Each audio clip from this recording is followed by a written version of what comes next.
Sige sir, ako po turuan nyo. Bigyan mo pala. So akin lang naman dapat magbigay mo na kayo. And done by you guys as MMDA because you have an authority.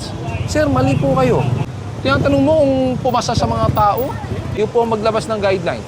Hindi nyo kami tuturuan. You're not in position to tell us what to do. Bawal po talaga pumarada dito. Ay wala siya gagaling. Hindi ko alam din. Nasa na ko naguna kami. Opo, pero di ko na po mabababa po yan. Ha? Di ko na po mabababa. Pwede po kayo sumama para makuha nyo na lang. Vic, pakicheck nga. Sino ba nagtaon ng Montero? Wala daw iniwan na resibo. Sige sir, ako po turuan nyo. Bigyan mo pala. So akin lang naman dapat magbigay mo na kayo ng papel doon. Within couple of hours na hindi nyo tinuot. Eh, babat bibit-bitin namin siya. Hindi nga lang po hours ang binigay namin dito. Ay, Man. kasi katulad niya siya sa amin, galing kami ng probinsya. Pero may lisensya ka sir. Mayroon. So paano po nyo sasabihin na galing kayong probinsya, hindi nyo alam ang tamang traffic rules and regulations? This is considered a main road here in Taguig. May mga nakalagay pong no parking. Bakit nyo po pa pinarada pa rin? Huwag na natin pagtalunan sir kasi di ba pa yun. Hindi sir, hindi po natin pinagtatalunan. Pero that's the bottom line. Sir, ang consideration po niyan, within 5 minutes, pag hindi kayo lumabas, matotoo ang sasakyan nyo. Hindi po mali, yun po ang batas. Kayo po ang mali, sir. Huwag nyo po sasabihin kami ang mali. Half hour, sir? Eh di kung ganun, bakit hindi po kayo pumasok sa gobyerno? Kayo po ang maglabas ng guideline. Hindi nyo kami tuturuan. You're not in position to tell us what to do. May sinusunod tayong sets of rules and regulations. May batas, may protocol. Yung ba, yung bang batas niya, nagpapasabayan ng City Council? Nang? Nagkaroon ng hearing na, itong regulation na ito will be implemented through the approval of the people.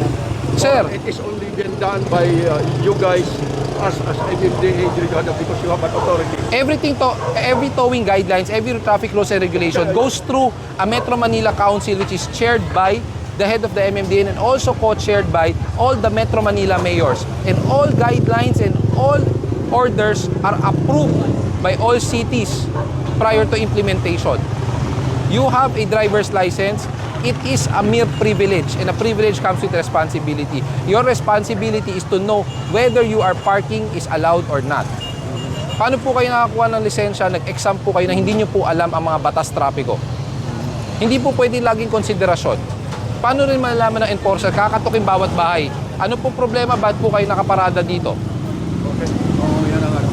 You don't tell us na you're going to argue with me na if it approved by the people. I am only voicing my sentiment, you know. It's not because we have Voicing your sentiments is different from is different. Not because you have authority, you have everything. I am not going to explain. I am explaining my side. Now, if you don't accept, let it be your. Yes, I do not accept it because you are wrong. You don't accept. Tatanungin mo ako kung I trust God. tinatanong mo kung pumasa sa mga tao. Malamang ang tagal na ilang dekada na po ito ginagawa. I know. Porque hindi kayo napagbigyan, you gonna question us? Pero ang akin lamang sana may mga consideration lang naman. Sir, yun na nga, 5 minutong konsiderasyon, hindi kayo lumabas. Habang tinutow yung sasakyan nyo, more than 5 minutes na po ang ginugol nating panahon para lumabas po kayo. Mula doon sa dulo ng Cucumber, all the way here. Ang dami na pong nakumpiskahan, ang dami na pong nato na illegal parking. And this is not the first time we operated. Last year, nag-operate na po kami dito. Everything went through proper coordination signed by the barangay. Andiyan po ang kapulisan, lahat. Ang operasyon na to is legitimate. And you don't question us. You're gonna question kung dumaan sa taong approval ng guidelines? Sir, mali po kayo. Hindi porke hindi kayo napagbigyan, kukwestiyonin niyo po kami. Nasa Tumana, Marikina po. Marikina? Opo. May mga tinutow pa dyan. Pag wala na, balik na tayo ng Cucumber. Wala na sir, negative na sa dulo. Sige, balik na. U-turn na tayo. Cucumber tayo.